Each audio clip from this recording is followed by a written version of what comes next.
Broadcasting live, this is KMA Talk Radio. Life, liberty, and the pursuit of fine cigars. I like to smoke them like the Winston Churchill, like John Kennedy, yeah.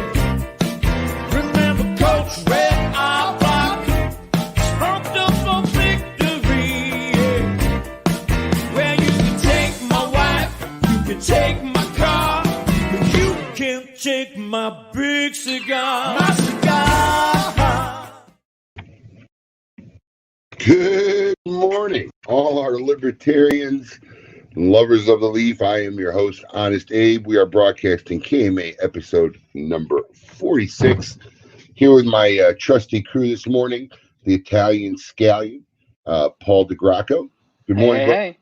And of course, Southpaw from South Philly, who's maybe now we might have to change his name to Goat. Good morning. Good morning, Alex Tavello. What's going on, buddy? Oh, not much, man. Here, excited for another show and ready to go. Glad you got over your technical difficulties, and we're all here. The band's all together. I hate technology, man. It's one of the things that's freaking me out about the upcoming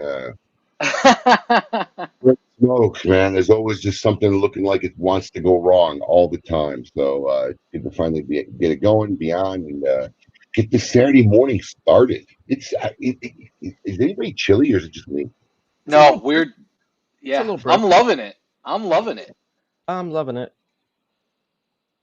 know. I'm loving it. I'm not used to being I just want to put it out there to Tim and any of you other guys that are blaming me. This morning was actually Abe's technical difficulty, just so everybody knows. Yeah, something was wrong with my computer this morning. We had to restart it a couple times. It wouldn't get me on this. StreamYard. We got a bunch of people watching on YouTube today too. Just so you know, you can watch the show. If for some reason you can't stream from Facebook, you can always watch the show at KMA Talk Radio on YouTube as well. So good morning to all of our YouTube guys that are out there. I like it. Yeah, it's pretty cool and it's a simultaneous broadcast. I've tested it a few times to see if it's exactly the same, and it's literally second for second at the same live speed as the Facebook. So, which really isn't that much delayed anyway. If we had to cut, we really wouldn't be able to cut anything out. we don't have the safety of broadcast radio here. Tim She's whatever, you're always to blame, Paul. He's kind of half right. You are a little bit always to blame. Paul is the goat, I guess. the scapegoat. That's true. Alex, what's with the goat now? I mean, it's like, some of our staff was arguing last night. They felt you gave yourself the name the goat. I did not give myself the name the goat. Credit goes to, and he will vouch for this. He's proud of it. Matt Hartzell. That's what I said. Loyal listener, loyal Smoke Inn fan. Matt Hartzell started it. It took off. I take no credit, but the people have spoken, and it is what it is. I'm sorry, guys. Maybe one day the rest of our staff will get their own nickname, but hey, you got to work a little harder. Yeah, it's funny. So I don't know what they call you, the Southpaw from South Philly or the goat now. We got Kurt Solvold from Norway listening in. Good morning, Kurt. Awesome. Wow, that's pretty cool. That is pretty cool. Well, then we shouldn't be complaining about cold then. I was just going to say Norway. that. Right. Should probably shut up about that. That's funny. So, Paul, man. What's going on at the house? I know you got to have some honey to-do list or some. It's funny. He doesn't want to say. It's funny you mentioned that. He doesn't want to say. What's going on? So I got this thing with one of my buddies, my old business partner. Like we always talk about like weird things that our wife do passively aggressively to us. And this morning I get my setup here ready because I have a, I work from home now. So I have a whole setup in this space for during the week. And I keep my KMA stuff like on the left side of it. So I switch everything over. It's just laptops, whatever. So I had everything set up here. I restart my Mac. I get everything going at like, 8:30, whenever I have 5 minutes.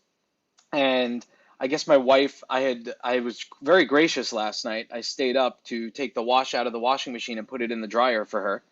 And this morning she took my clean clothes, folded, and put them right here on top of my KMA workstation. So I texted my buddy. I was like, that's a passive aggressive move, right? Like put your own shit away. And he's like, oh yeah, 100%. My wife does it all the time. So those little types of things have been happening. Other than that, I realized when I logged in today that I probably should have shaved because I look like a homeless man.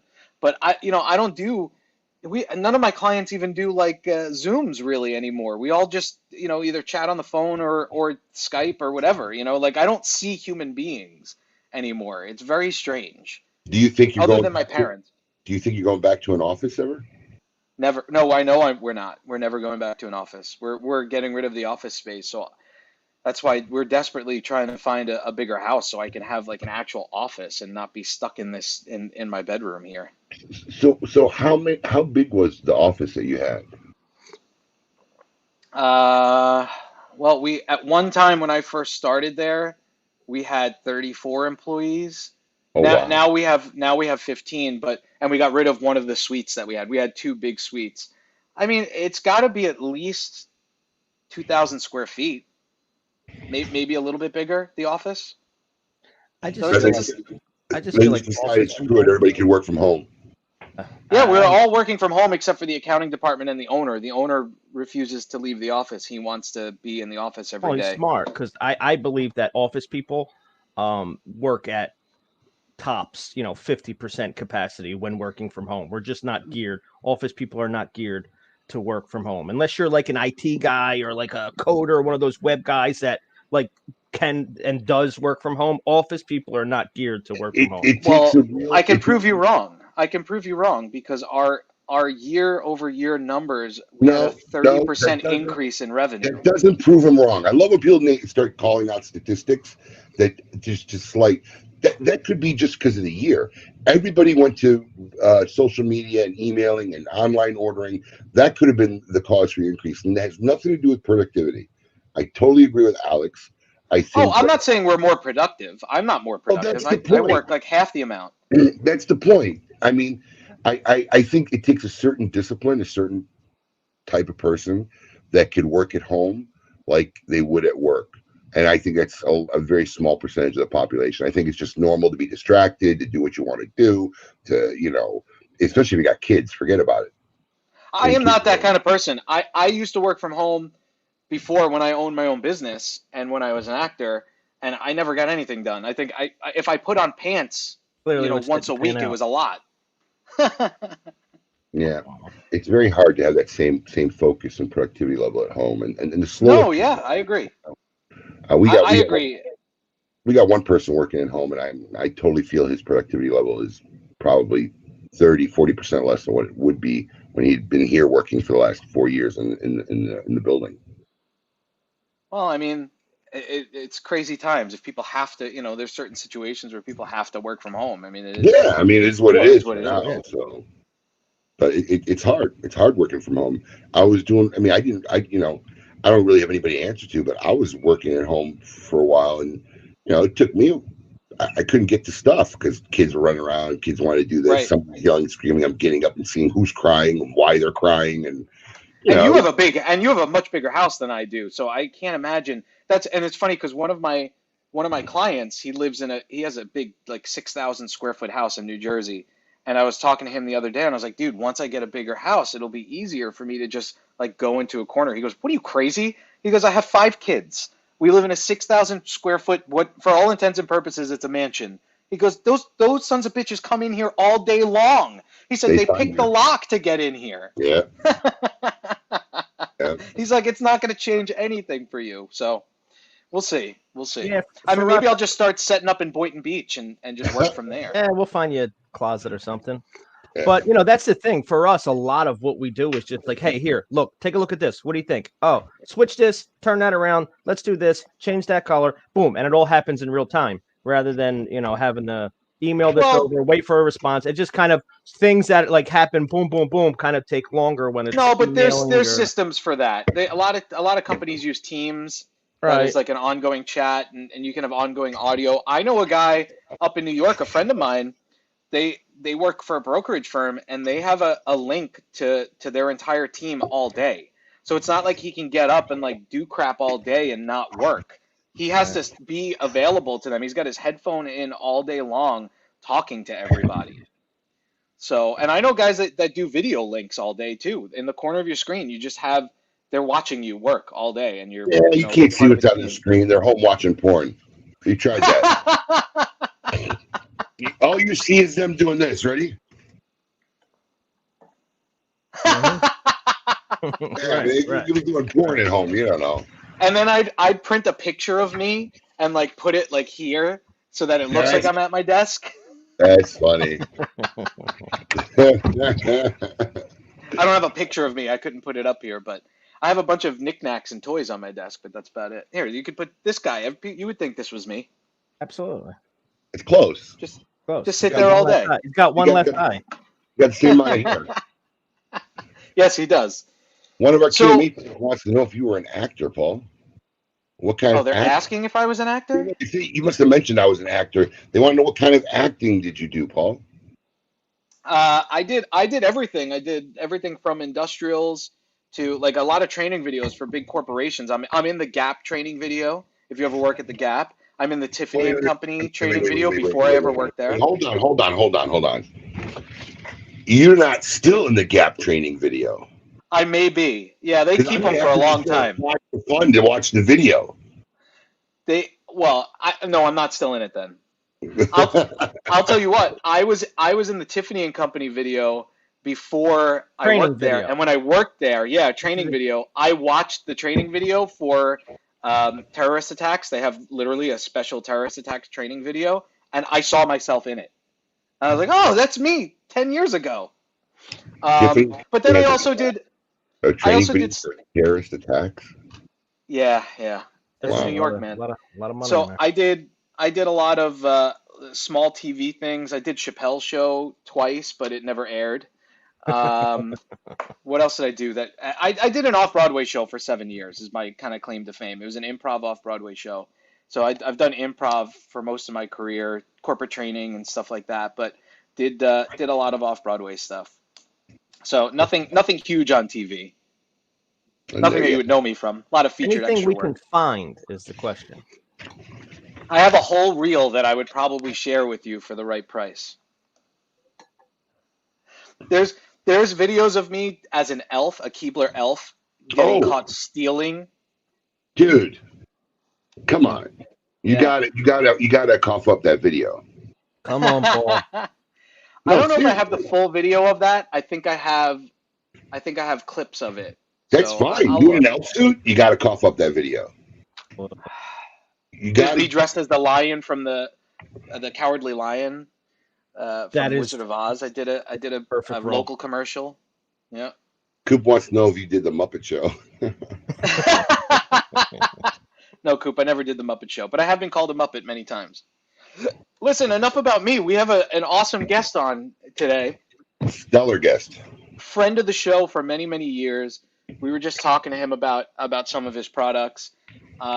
Should I just bring him? Oh, wait, we got to play the Meet Your Maker thing. See, I forgot we You have do. that. All right, let's, without further ado, Meet Your Maker. I want all of you to get up out of your chairs.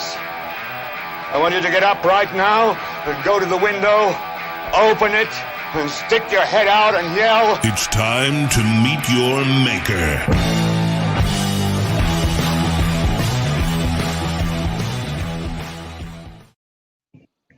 Hailing from just a few hours away, or not even a few hours away from KMA headquarters, ladies and gentlemen, Mr. Nick Perdomo. Nick, how are you today? How are you guys? Good morning to everybody. Wow, look at that lit, beautiful backdrop you got I going there. know. I know. I came into the office early just for this, Honest Abe. So I'm glad to be here. I really have to say, and I don't know if people know this or people listening to the show know this, but out of any company that I've dealt with in 25 years of being in this business, and I don't think it was. I think it really started more about 10 years ago, where you guys really got hardcore into it. But I don't think any company has put the amount of thought and effort into how their product looks on the shelves when consumers walk into the humidor. Go back to that screenshot, Paul, when we showed Nick. I mean, you guys, I'm talking about, I've done hardcore research, and you guys even spend some of your own money to light up these humidors so that when people walk in, this is how they see your product on the shelf, which I think is a testament to you and how you do business. I think it's phenomenal. Look at the beauty of that behind you. Well, thank you very much. We're proud of what we do, and we want everything to look as good as possible. To me, a box of cigars is something so special, Abe. You give it to weddings, you give it to your children, celebratory things. I think it should be special. So we believe our cigars are special. We believe the package can be equally as special. Yeah, and when I say research, you guys have really done some research. I mean, your Vice President Arthur has sat in my office, and it's like mathematical equations to figure out. You've walked into retailer stores. You'll measure up. You'll do the mathematical equations. You'll map it out. And you'll say we can make it look like this. We do. We have a thing called the Matrix, and basically what we did is we followed companies like Coca-Cola, Kimberly-Clark, Procter and Gamble. Unfortunately, nobody in the cigar industry, but we thought it was very important, and we know that you guys pay a lot of money by the square inch in your humidors. And the strategy is to keep the product turning and the visibility of ease of shopping for the consumers, and it's worked incredibly for us. Wow, I had no idea. I mean, I always noticed that Right. Perdomo's setup looked better than everybody else's, but I never realized that it took that much time and effort. But I guess that means it's working if you don't know that somebody's putting that much time and effort and it looks so great. Absolutely. Thank you. That's pretty cool. I just think it's very important, and the retailers have it tough. Their costs keep going up and so on. And what's the strategy to build your brands in those humidors, and how does the retailer stay in business? My business is very unique. 80.24% of my business is brick and mortar. So the brick and mortar's livelihood to Perdomo Cigars is extremely important for us. So we take it very seriously. Now, Nick, your family, your whole family these days now, from what I even understand, is your grandmother and I think it's awesome, is involved in the running of the business. Isn't that correct?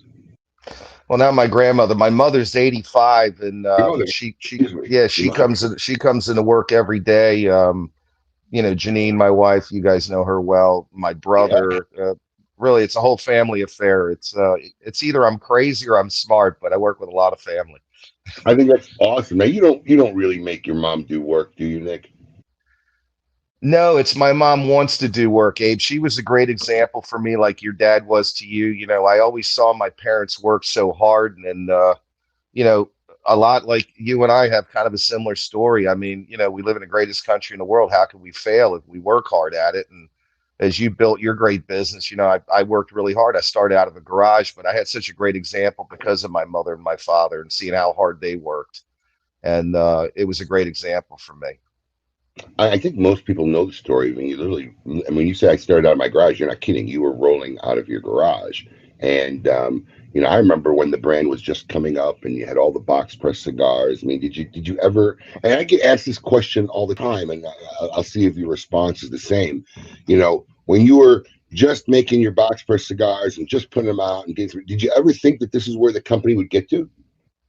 No, I was praying that I could continue sending my kids through grade school in a private school here where I live in Miami. And I kept saying, God, if you could let me get them through third grade and I could pay the tuition, that would be awesome.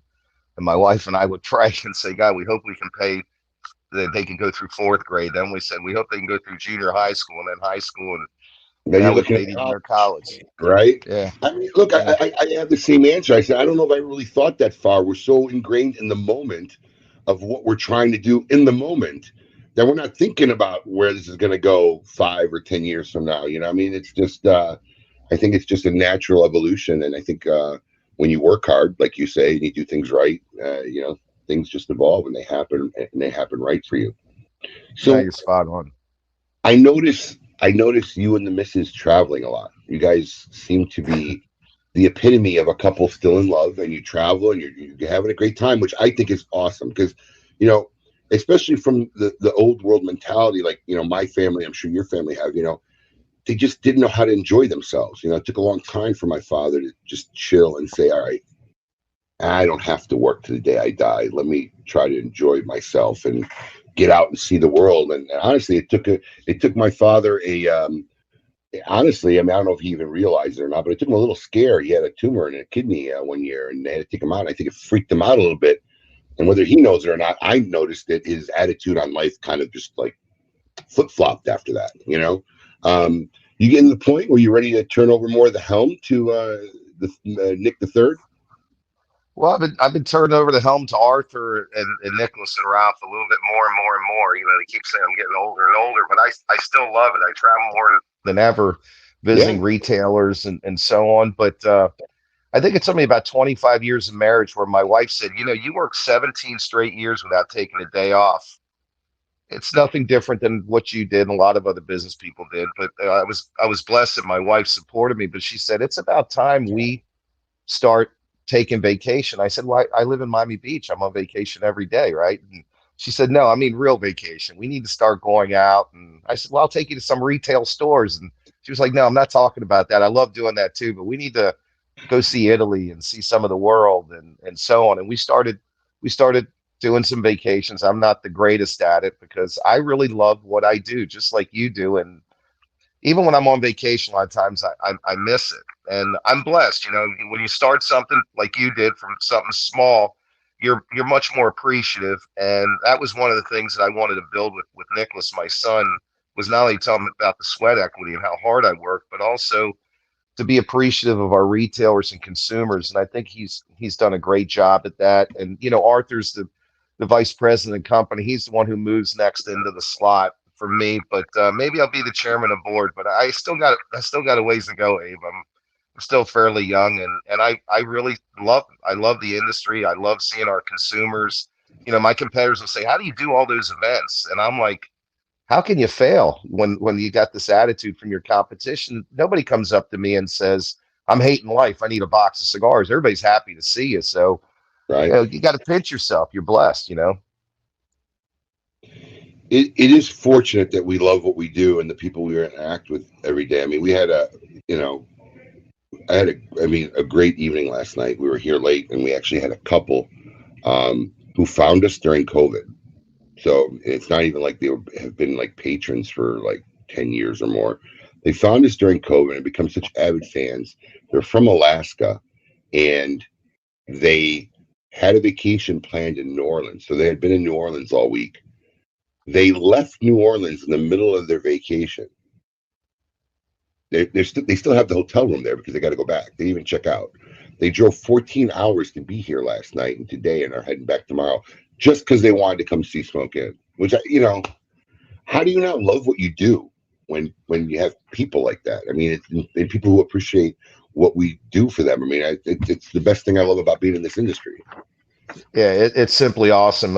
Yuri Robel, my distributor in the Czech Republic, is tuning in on the show, and he's 10,000 miles away, and his love of cigars. He's listening to your show right now. I was looking earlier while you guys were talking, and just seeing some of the people that are coming on the show. I mean, with technology today, which I'm not the biggest fan of either, you got people from all over the world watching your show and knowing about you and your business and so on. It's wonderful.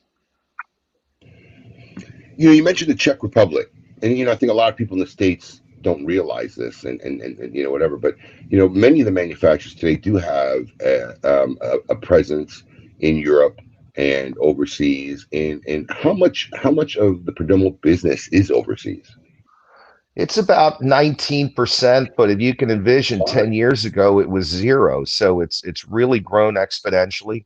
But America first. I mean, we continue growing in the United States. 2020, outside of all the bad things that happened, was a bumper year for the cigar industry. We at Perdomo had a record year.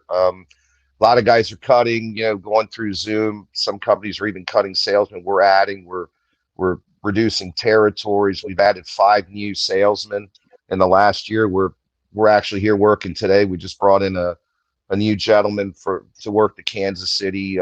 He's going to live in Kansas City, but he's going to work, Iowa, Nebraska, Missouri, and Kansas. He was a seasoned vet who worked for a company that eliminated all their salesmen. He worked in the Mid-Atlantic. We brought him in. We just keep adding more and more salesmen. What we're trying to do is give better customer service to our retailer. That's why you see my brother a lot more. He used to work the state. Now he works half the state. He's home every day. Our guys are fresher. They're seeing their consumers more often and their retailers more often. And we just believe that's the future for us, where a lot of people believe a Zoom meeting and technology is. I just think face-to-face contact with your consumers and your retailers is paramount for our business. It's a very relationship type business, as you well know, Abe. I think it's paramount for a lot of businesses, but there's this huge movement and huge mentality that anything can be done during Zoom or video broadcasting. They're just as good, and I'm not 100% believer in that, and especially in what we do. I mean, look, our business shows it, because for many months we were cash and carry only, right? People had to come and get what they had, and they had to walk out the door. Couldn't sit down, couldn't interact with them, couldn't have a dialogue with them. And it's a huge difference in numbers between that. And I'm talking even without the stores, with our bars, or when the bars were just closed and we were able to open, but not open up the bars. It was a dramatic difference when people were able to interact face to face and then start sitting down and socializing, and how the business model went. So, we're happy, and thank God, hopefully, that's kind of behind us now, and we're trying to move forward into a more and more positive 2021. And on that note, Nick, how did your company work around last year? I mean, as a retailer, I could tell you we're experiencing a lot of shortages. I mean, whether it's just regular retail, whether it's for our promotional programs, a lot of guys are having a hard time getting product. And you're a linear company. You grow your own tobacco, you roll your own tobacco, you make your own cigars, you make your own boxes and box your own cigars. How did that impact you down in Nicaragua, and is there any effect of that still today that you're feeling in your company? Well, people that know me know I was a germ freak before COVID was popular, and thank God all our workers were healthy, not only in Nicaragua but here in the States. What we did is we worked, and the bean counters, and our CFO always says, you grow way too much tobacco, you make too many cigars, and look, that's money in the bank as far as I'm concerned. And we shipped in 2020 99.998% complete throughout the year. We had no shortages. We have a tremendous amount of inventory of not only well-aged fillers, binders, and wrappers, but cigars. We just built a new 18,000 square foot walk-in humidor in Nicaragua facility, and we can put up to 10.3 million cigars in that humidor. And we have another big one on the other side of the facility. And you're as good as your cigars. So not only are we shipping cigars, but we're shipping well-aged cigars, and our consumers and our retailers win because of that. And nobody should wait in line to give you their money, whether it be a retailer or a consumer to a retailer. So when guys want cigars, you have to deliver. And I'm proud that we've delivered. I mean, our workforce has to work, and they're doing a great job. And right now we're working Monday through Saturday, and our growth has been so exponential. And in January of this year, last year was a record. We've already beat January of last year in the first 2 weeks. It's astronomical, the growth that we're having. We built another facility in the middle of downtown Esteli to help us just to build stock. We have one of the largest facilities in all of Central America, but look, we're putting our money where our mouth is. We want to make sure that we have enough cigars for our retailers to sell, and I think they're appreciative of it. We're expanding shelf space all around the world, and people are getting their cigars and they're able to sell them. You can't sell something if you don't have it, and I know it's got to be frustrating for the retailer and the consumer if he can't find something he wants, and I think at Perdomo we're giving them that. Is that a testament? I mean, look, I'm the same way. I mean, yeah, I get asked about a lot of retailers about mistakes, and believe it or not, sometimes guys who want to get in the business, and part of the thing is, if you're afraid to buy, then you can't be in retail. money in the bank today is kind of worthless, and you're better off having cigars to sell. And that's kind of how we built our business from day one. While our competitors will be out of stock locally and didn't have stuff, people just got used to the fact, well, they can come in and smoke in, and we always had stuff stacked to the ceilings because that's what we do. If that's your business can have the product to sell. So, you're absolutely right. Having that product is key. And, but having something like a pandemic was something nobody could have anticipated. So, the fact that you were able to fulfill that much percentage of your orders last year is honestly a testament to how you run your company. Well, thank you. We grew by 38.14%. My goal was 12%. That's amazing. So I proved, my accounting firm always says I'm out of my mind. My accountant came by this year and he said, I'll never tell you shit again, man. Just do what you do. You know what you're doing. No, you got to have finished product. You have to grow. We grew this year. We're growing on 1,730 acres. Last year we grew on 1,510. We added a couple hundred more acres of land. Hey, listen, it's like Abe said, there's no money being made in the bank. And with everything that we do and being totally vertically integrated, one of the proudest things that I'm proud of is that we're a completely debt-free company. We owe nothing. We've had zero debt service since 2001, and we're 2021. So I think that our guys, we've run the ship in the right direction, and we're just moving forward, and we continue growing with all our retailers, including Smoke Inn, and we're appreciative of it. But at the same time, we're proud of it. Well, we appreciate it, Nick, and you were one of the first companies that we as an organization worked with very early on, and I think I just want to highlight what he just said for a sec, because being in business, being a 100% debt-free company and being as successful as you are, there's a lot of these guys online now that are talking about, other people's money and the debt doesn't matter. And if you're not in debt, I think Grant Cardone says if you don't owe money to somebody, you're doing something wrong. Obviously, that's not the case with your company, Nick. Is that was that a personal thing for you that was a goal that you reached towards for the company to be debt free? It was my mom. My mom always said, don't have debt. And, I remember we have a line of credit in the bank, and the guy that owns my bank's a buddy of mine. He said, I'm so pissed you never take your line of credit out. So I told my mom to pay payroll. And, we have over 5,000 employees between Nicaragua and the United States. So payroll's quite big. And we paid payroll, and I had lunch with him on Monday. I said, you got to be happy. He said, no, I'm pissed at you. And I said, why is that? I said, my mom paid payroll on Friday. And she said she did. And she paid the bank back this morning. So we only got interest on Saturday and Sunday. And I was just brought up that way. It's just, I'm kind of old school. Look, you got to take risk in business. There's always could be debt. I understand it, but eventually you have to pay down on that debt. Just like the stuff about printing money that we're doing right now. This is a big disservice to our children and our grandchildren. I'm not going to get into too much of that, but you have to be, fiscally responsible in your business, and you do the best you can.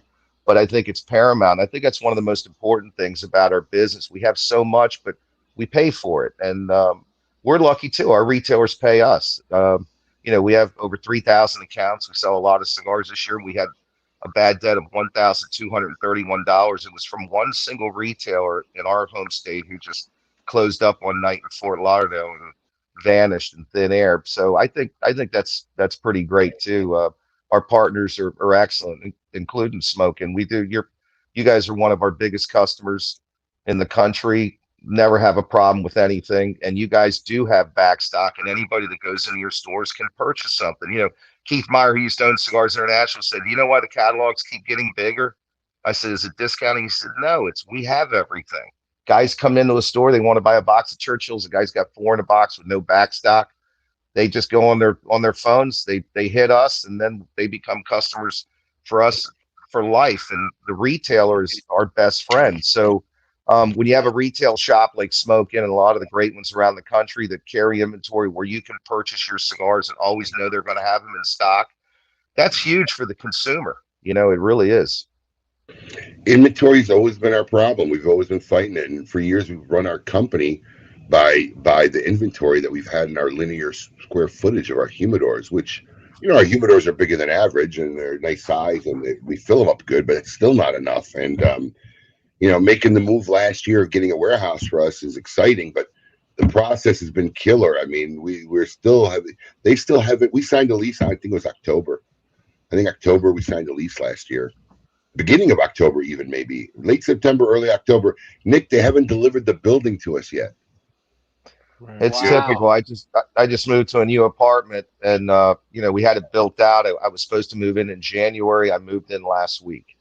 COVID's a bad thing, but every excuse in the world now they use the COVID. Oh, my worker didn't work today because he tripped on the floor. It was COVID. You know what I mean? It's always something, so they can use that as an excuse. And I know it's frustrating.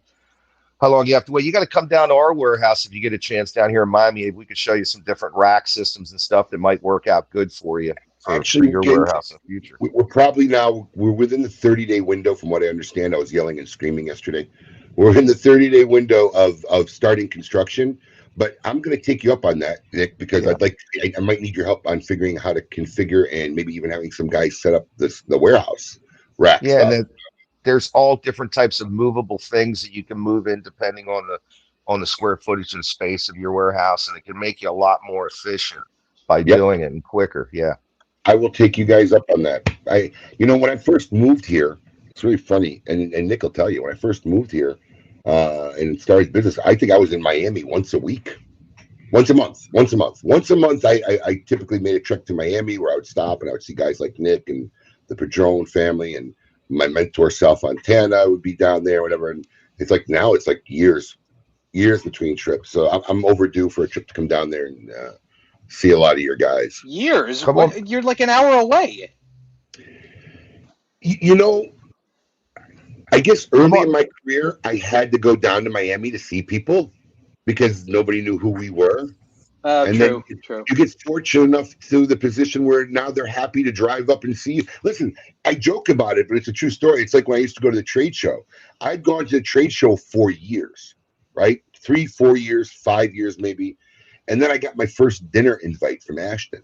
And I'm saying to myself, oh, this is nice. Ashton wants to invite me to dinner. It's probably going to be me and my rep and 3 other guys. And I show up in this room. There's like 400, 500 people in this room. I'm like, what the heck is this? I'm like, oh, these guys do dinners every year. I'm like, you mean you guys take retailers out to dinner? Like there was, I never even knew that, manufacturers would have these parties and invite people and take people out because we were just small and we just got in the business and nobody knew who we were. No one was courting us or inviting us anywhere. It took me years before I figured that out. It was crazy. I invited you to a small Cuban restaurant in Esteli, Nicaragua. Remember that? Dude, that was one of my favorite trips. Nick, I think, and I'm not really sure, but it wasn't my first. It was probably my second really, really early on. But Nick was one of my first factory tours. And this was still when you were making all the box press cigars. And you hadn't really changed the packaging and changed the rounds and kind of rebranded some of the stuff. It was very, very early on. And I even remember the little, the woman with she had like toucans and parrots. And like you'd be eating breakfast and there'd be a toucan just come up right to your table. What? Yeah. That's awesome. Is she still there, Nick? Sarah Gonzalez, our factory, she's still there. She's been with me for 28 years. Yeah. Wow. We had little cabanas and something. And that's where everybody stayed. And we'd have breakfast in the morning, and breakfast would be like out in this courtyard. And like I'm telling you, the birds would come up and have breakfast with you and sit at the table. And then, Nick would take us out and I think it was my first tour. And I think it was where I first got exposed to seeing the process. And if you're out there listening, I mean, I'm sure a lot of people have done these factory tours by now, but I'm always amazed because they've been doing them probably for over 15 years, very adamantly. Not just Nick, but some other manufacturers. But Nick does a great tour, and I mean, outside of COVID, you were still doing tours, yeah? Yeah, this is the first time in 17 years where we had to unfortunately cancel our tour this year. There's really not much COVID going on in Nicaragua, but the airlines and the governments made it so difficult for our consumers and retailers to come down that we decided to cancel it. It was kind of a heartbreaking decision. We made that decision 10 days ago, and I love doing these tours. They're really educational and they're very good for my business and for the business of the retailer, but unfortunately we canceled them this year. You plan on going? Sorry, Paul, go ahead. I love watching, Nick. You started doing a series of videos of you at the factory and at the office and at the headquarters talking about like the process. And that I found super interesting because from a guy on the outside that just smoked cigars, and now I kind of, obviously I fell into this industry and fell, deeply in love with it, with the backstory of the industry. I think you did a video with like the leaves on a rolling dryer. And you talked about like all the details, how it works, why you're doing this, why you do it this way, that there's quicker ways to do certain things, but you guys do it this way. Those have to be widely successful for you as well. So it's almost as good as the tour if you can't go on the tour this year, so you can watch the videos. Yeah, it's not as good, but we have a new YouTube channel at Perdomo Cigars, and basically we start from soup to nuts on how to properly cut and light a cigar, how not to get sick to smoke a cigar, and we go through the complete processes, and we're continuing doing that. We have a new series that's coming out now where we're going to talk about the different brands and what makes them so special, so people understand them too. And it's not only a great training tool for the consumers, but also for the store clerks, the retailers, and the consumers alike. And I've enjoyed doing them, and we're starting them again next week. We kind of got to bring it to the guys too, and I think a lot of the consumers really enjoy it, and I think the retailers do also. And we want to show them our passion and how we make our cigars, and it's been really successful.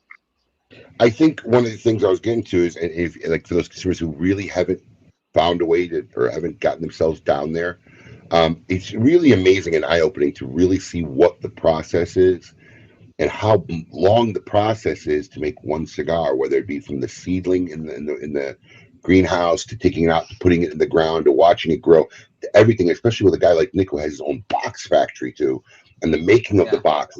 It's mind-blowing, and you're blown away. And I think every consumer who gets a chance to go down there looks at cigars in a completely different way, because we have this mentality of assembly line mentality. We're thinking like Motorola, and there's it's way more complex and way less technology involved. This is hand labors of love, and I think when you go down there, you really see that for the first time. It exposes you, and I think it changes you forever on how you think about a cigar. Can regular consumers go on that tour, Nick? Yes, most of the time the consumers come with their designated retailer, but we do have consumers. It's about 70-30, between retailers and consumers. But we brought in consumers the last 6 years, and the reason is we do a merchandising thing that I learned at Google, and I want the consumers to be part of it because they actually teach the retailers what they're looking for. Sometimes the retailer's so close to it that he doesn't really see the reason why we tell them certain things. For example, Perdomo Habano, bourbon barrel aged, when we came out with the new package, we told everybody they had to carry 4 facings. And the reason is because it was the eyesight of how people look. And, 62% of our accounts said yes. The rest of the other percentage said, don't tell me how to run my business. I'm certainly not telling anybody how to run their business. But you would figure losing, 38% of our retailers on that brand, we would be way down. We grew our business that year by 113%. It just proves how merchandising works and the lack of contamination of product. Abe his family was in the supermarket business. Everything's by the square inch, and we just believe in the same thing. So it's been refreshing. Now about 100% of our accounts follow our merchandising, and it's worked very good. And look, we want our retailers to be successful because our consumers become more successful because they can buy the product easier, and everybody wins. And it's really been instrumental in our company in the last 11 years by going through this. And we're happy that it's really working. Oh, that's awesome. I mean, you're not just going out there blindly trying to sell things. Having a reasoning behind it, doing the research that you do, that's key. That's like getting into my part of the business, what I do for a living, as far as the digital side and dealing with the Googles of the world. So there's a lot of thought and time that goes into that. So you should definitely be commended for doing such a thing. Abe, are you good to go for this other segment that we want to do? Because we're ready to go. Which one? The Spotlight? Yeah, we can go. I have our spotlight guest ready to go, and then we can go into break. All right, We work on the fly, baby. We work on the fly. Work on the fly. That's Paul, the producer, for you. All right, so we're going to do a little spotlight segment. It's a new feature segment that we have, and then we'll probably go to break right after that. After the break, I want to talk more to Nick about some of the new repackaging and new lines that he's got coming out. So we'll get to that after the break with Nick Perdomo. Now with the Smoke Inn Spotlight feature.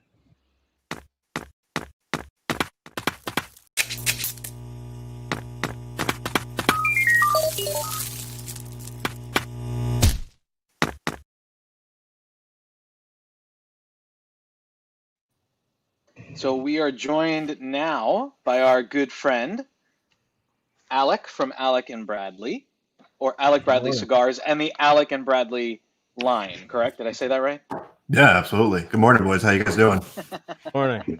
What's going on, buddy? So we're talking about the Kinzuki cigars. Did I say it right? Because there's been a lot of debate in my company on how to pronounce it right. Kinzuki. Yeah, I said that. Kinzuki cigar. So tell us about the cigar.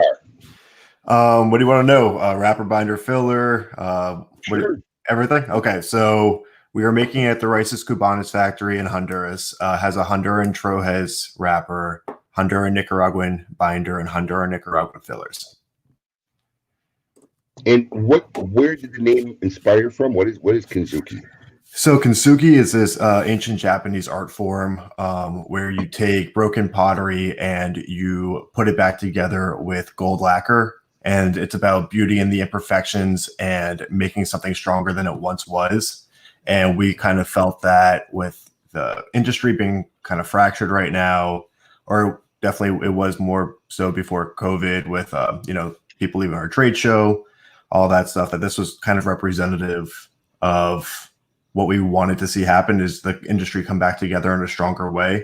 And strangely enough, even though it's been horrible with COVID has actually brought all of us a lot closer together with these Zoom calls. Because this used to be in person, and now we can do it from home on a whim. So we kind of seen COVID bring this industry a lot tighter together. Cool. And how many Vitolas does the cigar come in? It comes in 4 Vitolas: Robusto, Toro, Gordo, and Corona Gorda. Price range? About $7 to $9. $79. Very good. And the cigar's been out for how long now? Just about a month and a half. Very new. So yeah, it's been getting good reviews, and we're excited to put it out there as our spotlight feature of this week's KMA episode. Alec Rubin, thank you so much for taking part of your Saturday morning to make a quick stop here and be part of our feature spotlight. The Kinzuki cigar. Check out your local retailer today and find yourself a Kinzuki. Thanks for having me, guys. Appreciate it, my Alec. friend. All right. We're going to have more. I think we're ready. Right after this.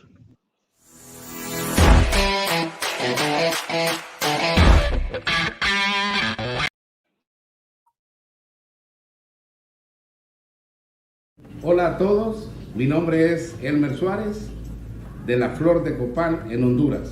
My name is Ernesto Kranwinkel, and I'm from La Romana, Dominican Republic. Hola, mi nombre es Diana, soy de Manizales, Colombia. Díaz, Freddy Molina desde Estelí, Nicaragua. Hola amigos, saludos a todos. María Santis, orgullosa de ser puertorriqueña. Cheers, I'm Oliver, I'm from London, England. I love H. Upman Añejo. My favorite H. Upman Dominican cigar is the H. Upman Banker. My favorite H. Upman cigar is the Hermanspach. Favorite H. Upman is the H. Upman by AJ Fernandez.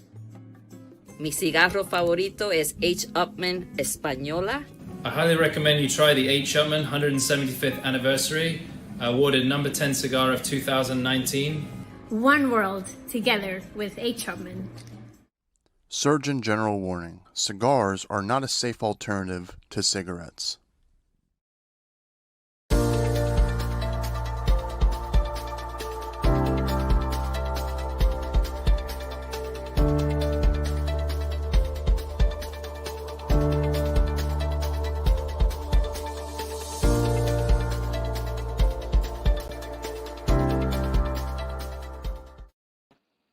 And we we are back to KMA Talk Radio, but before we get back to speaking to our guest, our Meet Your Maker guest today, Mr. Nick Perdomo, we want to tell you about one of our new advertisers, Bonner Private Wines.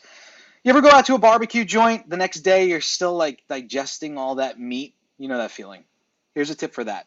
Drink red wine. Not only does it taste great, but red wine actually makes you digest meat more effectively. In fact, according to some studies, it even makes red meat healthier. But not all red wines are equal. You don't want some mass market red wine full of chemicals and pesticides and whatever the hell else they put in there. Instead, you got to check out Extreme Altitude Malbec from Argentina from our friends at Bonner Private Wines. You can check them out at kmawines.com. Extreme altitude means that the grape's grown at around 9,000 feet, free of pesticides, fed off pure snow melt from the mountains, no excess chemicals, and notes of blackberry, leather, smoke, dark cherry. Goes well with cigars. The guys over at KMAWines.com and Bonner Private Wines have actually partnered, and they've gotten a special shipment just recently of these wines, including one from the third highest vineyard in the entire world. The wine's called Sonal. You now get 53% off as a KMA listener if you go there today, KMAWines.com. Check out Bonner Private Wines, our new partner at KMA Talk Radio. And we are back, bringing Honest Abe back on, this southpaw from South Philly. The GOAT. The GOAT. And the GOAT. I'm sorry, the GOAT. And, of course, our Meet Your Maker guest today, Mr. Nick Perdomo. I just want to mention something too. You know, we talked about how far back our relationship with the Perdomo family goes. So, you know, you saw Nick in that TGS segment there. If you're out there and you're listening and you haven't gotten your party in the box for TGS, it's the greatest deal you'll ever find on the cigar net. 40 phenomenal cigars with a whole bunch of commemorative swag delivered to your door. But, you know, when I came up with this off-the-wall idea of what we want to do, and, you know, if you go to the Great Smoke on Facebook, you can see the broadcast studio and the effort that we're putting into this production, something that's never really been done before in the cigar industry. And I go to these manufacturers and I try to get them to understand what we're doing. Nick's always been the guy that, yeah, right away. So, I mean, Nick is one of the 6 featured manufacturers that we have. He's making a special cigar that's not in regular production. Did you hear me at all through all that or no? We did. We lost. Yeah, I just heard one little cut out there. Yeah. So Nick's one of the 6 featured manufacturers who's making a specific product for the Great Smoke. So anybody who bought a ticket will have ability to hopefully take advantage and grab themselves one of those things. And it's just awesome that Nick's the type of guy to work with. And you know, for 25 years, where I can just pick up the phone, call him, Nick, I got this crazy idea. Do you want to be involved? And Nick's like, yeah. And it's just that easy. I mean, we've given away 2 cars with Nick Perdomo over the years. One was the first car, a 57 Caddy Sedan DeVille, right? That was the first car. It wasn't his dad's car, but it was the first car his dad owned. So we found the same model, and then we give a beautiful pickup. And it just makes it so much fun and nice to be able to work with guys like that in the industry who just support you and get it right away. And it's not like a big sales pitch every time you want to do something. So thank you very much, Nick. Oh, thank you. You do some incredible events. If you guys ever get a chance to go to any of the Smoke Inn events, Abe does them the way you're supposed to do them. That's a fact. So, Nick, very recently you had a launching of, I mean, it looked nicer on your shelf. You have them there, but you redid the 10th anniversary Maduro and Sun-Grown. Tell us a little bit about the launch here. Well, this is the first brand that we've come out in a lot of years. You know, I don't really come out with a lot of brands, but I thought Champagne Noir and Champagne Sun-Grown were great cigars, but they were a little long in the tooth, so I decided I was going to repackage them. This was almost 3 years ago, but what we ended up doing is I decided to reblend them. And what I wanted to do was take the Maduro cigar and actually lighten it up a little bit so you can taste more of the wrapper. We have a lot of great tobacco about 2 hours north of us, and we grow in the Jalapa Valley, which is a very sweet and aromatic tobacco. It's kind of unique, Abe. I have an old tasting panel. We have over 310 years of cigar smoking experience, and we never come to a consensus, but when we reblended it's always a fight, but when we reblended the Maduro, we actually had a consensus. Everybody loved it, which kind of startled me. And we knew it was going to be a winner. And the Sun Grown, we did the same thing, but we added just a little bit more strength. And both have been winners for the brand. It's been Cigar of the Year in a lot of the periodicals. The Maduro has a Sun Grown yesterday. Cigar Dojo, it was second. And I'm in the top 2 or 3 every single year. So I'm proud of that. It's been a wonderful launch for us. We were supposed to deliver the cigar in January, and then we got a little bit backtrack as a packaging, not because of the cigars. So we said, let's do it in March. We'll have everything. Then COVID hit. So we ended up doing it in the late summer. It's been the biggest launch we've ever had since Perdomo Reserve Champagne. And the cigar is doing wonderful. We kind of got blindsided by the demand. We made a lot of cigars, and we've been selling a lot of cigars, and the consumers and the retailers alike have been really happy with it. If you look behind me to my left or your right, you'll see the blue. That's the Maduro. And then just to the right of me or to the left of you, that's the Sun Grown in the red box. And it's been highly, look, I don't really advertise a lot of the magazines and stuff like that, but it's gotten a lot of high ratings. And when I go on the road, the consumers really love it. So we're really happy with it. I want to touch base on that because kind of your business philosophy and how you do things, it's kind of your way. It's kind of always been your way, and whether it works, or whether other people do it that way or it's the norm, it kind of doesn't make a difference to you. I mean, let's go back all the way out to S-Chip, right? I think you got a lot of consumers who saw the move or were appreciative of the move, and I don't know how much you think that affected your overall business, but when and we're going back, I mean, I'm getting so old now because these days feel like yesterday, and then when I say the years, it frightens me. But what was it, 12 years ago, maybe 14? Yeah, it was the first term of the Obama administration when they hit us with the S-chip tax.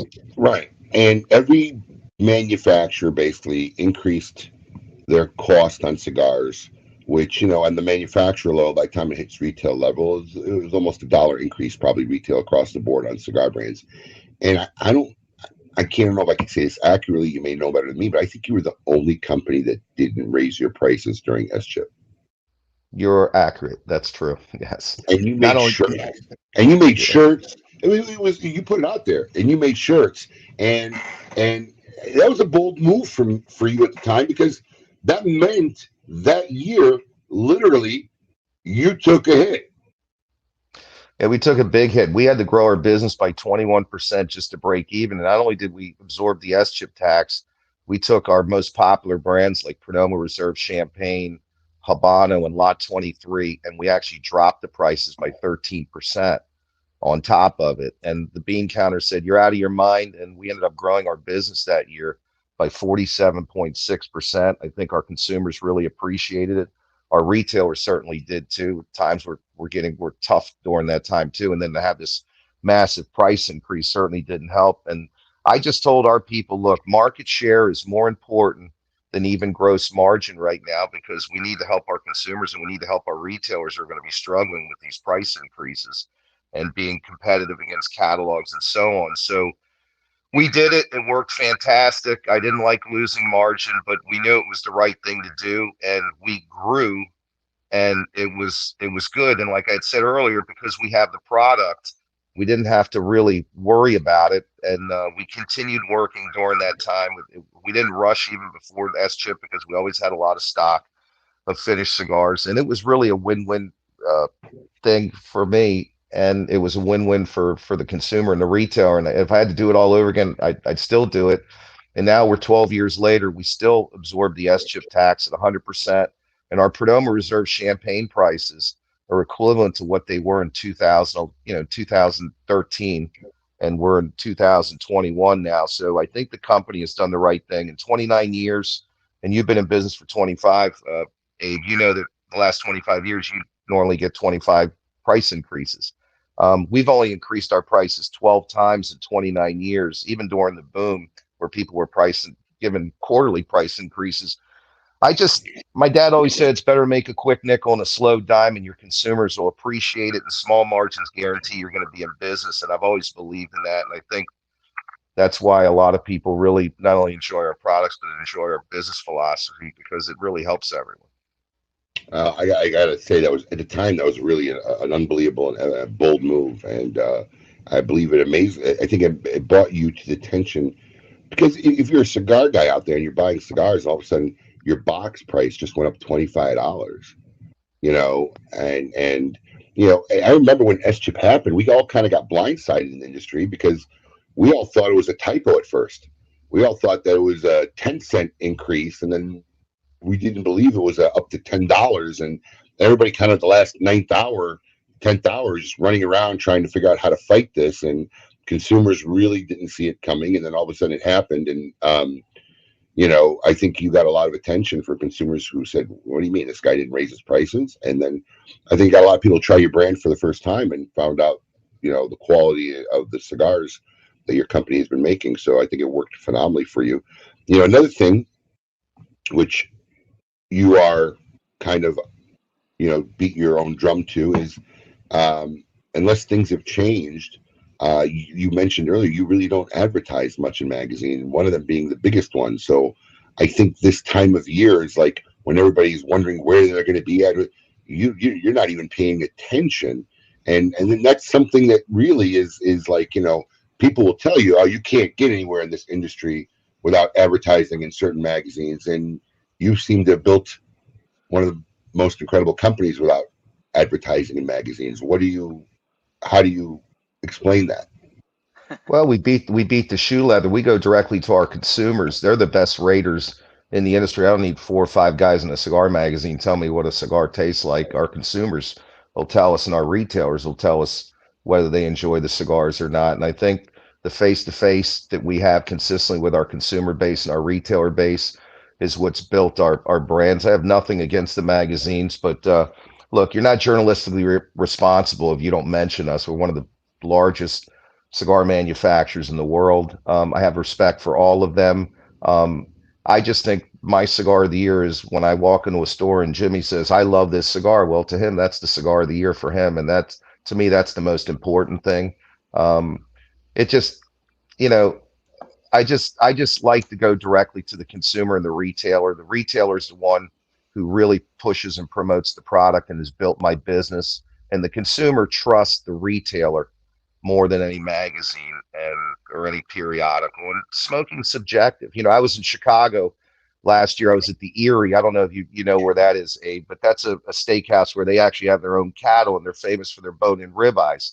So I was with 3 retailers, and the waiter said, hey, we have a special today. And I said, what's that? And they said, liver and onions. Well, I'd rather eat my own arm than eat liver and onions, but everybody ordered liver and onions except me. I had to smell through that. So, you know, it taught me something that, you know, taste is subjective. So we always try to blend things really in the eye of the consumer or what the retailer is requesting us. And most of our input that we get is from you and the consumer. And I think that's what has separated us. And the reason that we really don't advertise and we continue growing is because we go directly to the consumer and directly to the retailer. And they're our army. They're the ones who really push our products. And I don't need to be thankful to any periodical. I need to be thankful to our consumers around the world, our distributors and our retailers who promote our products and sell it for us together with our great sales team. And I think that those 4 things are the most influential and the most important things to grow our company. And it's worked great for us.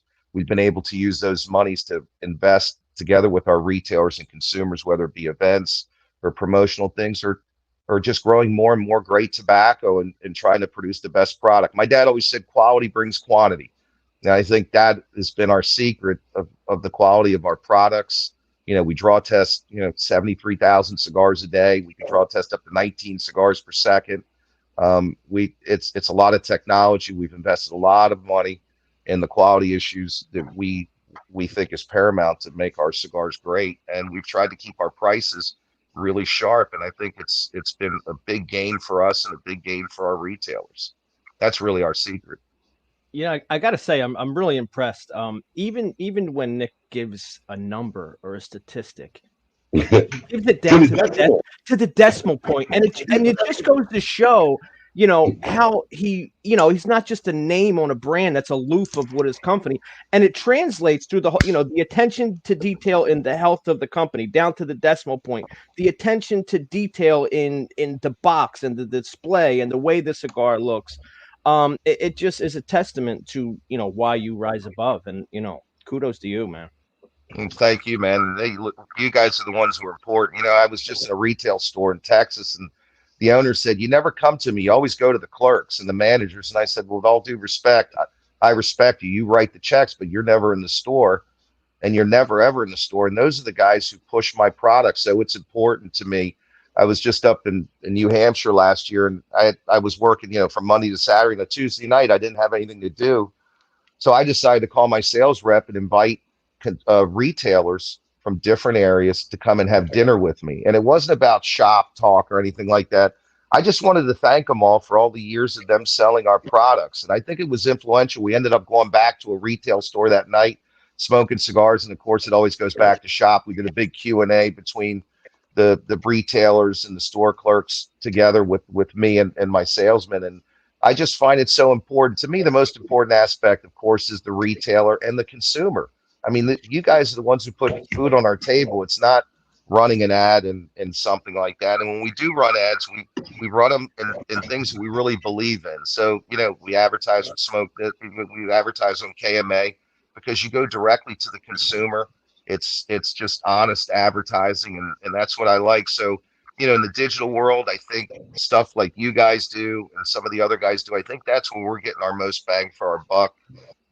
With people knowing us, and people know us because we're literally in retail stores every single day of the week except on Sundays. So our consumers get to know us. There's no pictures of me in any magazine, but anywhere I walk, people seem to know who I am. So I think that's the attribute of our great sales team that travel around, and myself. I love it. I try to visit at least 200 stores a year. It's very tough, but I do it.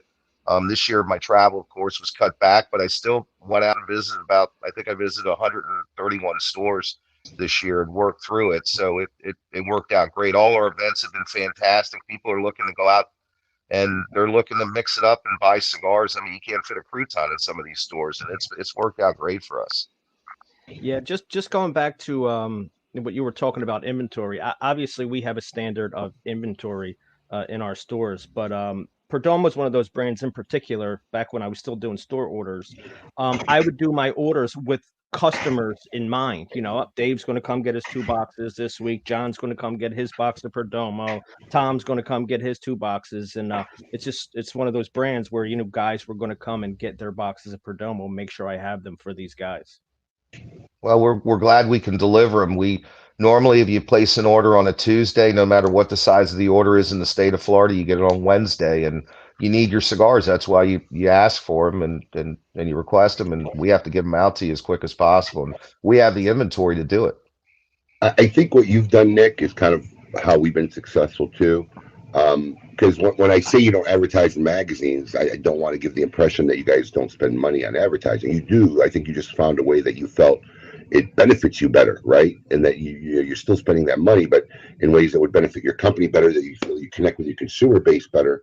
And I think part of what you've done with your company, what we've done with our company is, we're trying to build a culture around our companies, not just the product, right? So we have that base in our shop that are just Perdomo culture people, right? And we know that, and we understand that, and we cater to that, and it's one of the things that we've done in our company. And I know you've joined, and if you're out there watching, you haven't joined. Smoke Inn has its own Facebook private group called the Smoke Inn Social Page, where we have snippets of history. I think I just put up a picture of our first great smoke in 2007. There was a picture of Nick there at our first great smoke in 2007. We just put it up, and we put little background notes, behind the scene facts. So, it's kind of like our little culture. So if you're out there and you're not part of our group, join us at Smoke Inn Social on Facebook.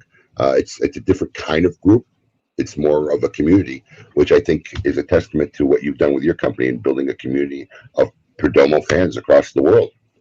Yeah, our consumers are very loyal. Many years ago, I met Gene Simmons of KISS, and we were talking about loyalty. of his brand, for example, and he came out with a thing called the Kiss Army. He said, you should have a Perdomo Army.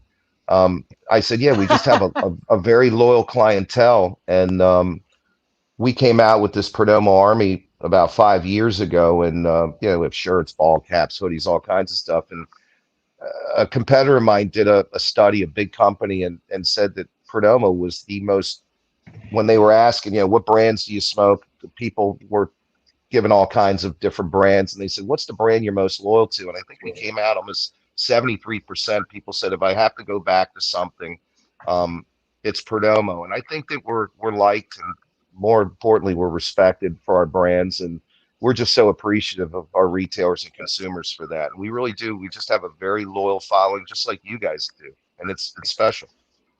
It's funny that you mentioned that, because I was going to ask about the Perdomo Army and the relation to the Kiss Army. That's a pretty cool story. Left out because he doesn't feel like he's part of the Perdomo Army. That's why.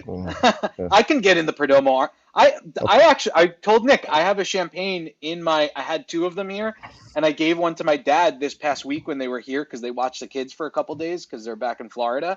And my dad smoked it and loved it. You give your dad a cigar for watching the kids? That's how you pay off your dad?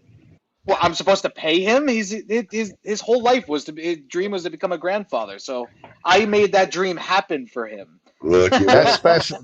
I'm waiting for that too. My dad said he was a pretty successful businessman, became a corporate VP, and blah blah blah. He said to me when I had my first child, he said, it's all great. Like, I loved doing what I did. I really enjoyed it. He still works a little bit from here to there as a consultant. But he said, my whole reason for being, the reason why I became successful, the reason why I did it all was for family. I wanted to be a grandfather. I wanted to have grandchildren. And I was like, well, geez, if I had known that, I probably would have gotten started a lot sooner and had a lot more so you could just watch them for me. Hey, my mom and dad said if they knew how much fun grandchildren were, they would have skipped us. It's special. and I'm waiting for that too. Nicholas has been married 2 years. Him and his wife Lauren are talking about having children. My daughter Natalie she's been married almost a little over a year, and her husband are looking to have children too. My daughter's in her last semester at the University of Miami. She's in law school. And she's already talking to firms and saying, look, you're not going to grind me. I want to have children. And a lot of the firms are open to that. And she told me a couple nights ago, Dad, we're looking to have children. So maybe Janine and I will be grandparents here soon. We're hoping. I'm looking forward to it. Great. You can always spoil them and give them back. You know what I mean? So that's what my dad loves it. He talks about it all the time. He's like, he said, back in the day when I had 3 kids, he's like, you get to a point where you're like, oh my God, I can't do this anymore. I can't believe. He's like, now I just give him to you. It's awesome. Yeah, and I love kids, so I have a lot of patience for children, especially. I don't have patience for some other things, but for kids, I have a lot of patience for. That's the truth. I tell you, I remember seeing them like beanie. I mean, this is when I really start to get like, God, do we get old? I remember seeing your children when they were just like, beanie boppers, and now they're married and getting ready to start their own families. I mean, where did the time go for us, Nick? I got pictures. You're right. I got pictures of Nicholas in a walker at the factory on Flagler Street. You know what I mean? It's oh my God. It's crazy. Time does fly, man. It really does. Yeah. Now I have to ask you, because this is, I always find it amazing because there's a couple people who do it very, very well. Jeff from Corona is another one. How is it working with your wife every day? Because, that is a great question. Oh God, we had a thing at our 10th anniversary where we had gotten short-staffed. 2 roommates who both were working for me on their own decided to move out of the state of Florida. Didn't even tell each other. They both told me before they told each other. I mean, I thought it was a practical joke. One guy came in and said, yeah, I'm moving to so-and-so. I'm like, oh. And then his roommate comes in and says, well, I'm moving to. I said, wait, you guys moving together? And they're like, what? And I'm the one who broke the news for them that each other were moving. So we got shorted 2 guys like in 30 days, which at that time was like 50% of my staff. And my wife left her hair salon job as a colorist and actually worked for about 3 or 4 months for us until we were able to find some quality staff. And that was an interesting time, to say the least. It's a lot of people say it's really hard. I've been blessed. I've worked with my family since our inception. Janine does a great job. We've been married for 31 years. But I will tell you that she works on the southeast side of the building, and I work behind here. I work on the northeast side of the building. So we love each other dearly, but we don't really see much of each other at work. Only she'll call me and said, "Hey, you want to have some lunch?" And we'll have lunch together. But we're so busy because she's doing what she's doing, I'm doing what I'm doing. And one of the great things is a lot of times we ride in together, and when we're going home, we talk about, "Hey, how was your day?" And I talk about how was my day, and we're only 55 feet apart from each other, but we really don't see each other. And the important thing when you work with mom is you got to come in and say, "Good morning, mom," or she gets pissed off at me. But outside of that, it's pretty simple. My brother Billy, he's like a metronome. He's about as easy going as it goes. We're complete opposites. I like fast cars and all that stuff. Billy likes the white picket fence, and he drives on the right side of the highway. I drive on the left side like a crazy man, but we get along great. And in reality, most of our workers have been with us for so many years. Arthur just completed his 20th anniversary, and the average worker has been with my company for 19.9 years on average. So we've had a lot of loyalty, and able to tell you, when you can keep a consistent team and everybody's loyal to each other, you're going to have a much better company. You're going to have a much better product. And I've been blessed. They care. Yep, they do. Our workforce has been phenomenal. It's the greatest asset of my company. I know a lot of people out there told me to be careful. I just said it was interesting working with my wife. I didn't say anything negative. So, but to her testament, I'm going to tell you something. Anytime we've been in need, my wife, during COVID was going nuts. Being home with the kids, whatever. She wanted to do something, she didn't know what to do, and one of our graphic designers did all our product photography, and he if I had to guess, he spent 30-40% of his week just shooting products, which that's not really what he does. He's a layout graphic guy. And my wife just wanted to do something, and she mentioned, "I think I'm going to study photography." I'm like, "Really?" And she ended up taking, and we started talking. She ended up taking a 4-day Photoshop course. We had a art institute send the photographer over her, gave her and our graphic guy some phenomenal photography classes. And for the past, Alex, 6 months maybe? Yeah. My wife's been the product photographer for our company. So any of the new products you see or anything, my wife has become a pro. And she has her own little setup. And when we build the warehouse, she'll have her own little studio, so she doesn't have to set up as she does now every day. But yes, my wife's been doing all the product photography. So I didn't know that. Well, yeah, I knew that. I do this every day as well. Yeah. I mean, you don't. It's funny. You do actually. It's funny. A few times that I came in, she said to me, I was like, "Oh, you're hanging out here?" I was like, "You want to have a drink?" She's like, "I'm working, baby." I was like, "All right, sorry, I didn't know. I had no clue." So that's what she's doing. I didn't know what she was doing. Okay. She does product photography, and she does a really good job of it. I'm very proud of her. She learned 2 skill sets that she really didn't have before on the fly, and I look at our site. We got some good looking pictures, so she's doing a great job for us. Yeah. Hey, maybe we'll give her a call. We're always looking for stuff like that. I have an old saying: you do business with people that do business with you, and we love your wife anyway. So that'd be probably a good thing for us. So yeah, it's very cool. It's very cool working with her now, and we do the same thing. She works on one side of the building, I work on the other, and then hey, you want to have lunch? And sometimes we'll order lunch. We have lunch together, and then we go back to our own corners. So it kind of works. Nick, your wife? You married your wife when the company had already started, correct? Or no, we were already married, and we were married for 2 years prior to that. Okay. And I started the company when she was pregnant with my son Nicholas. So right.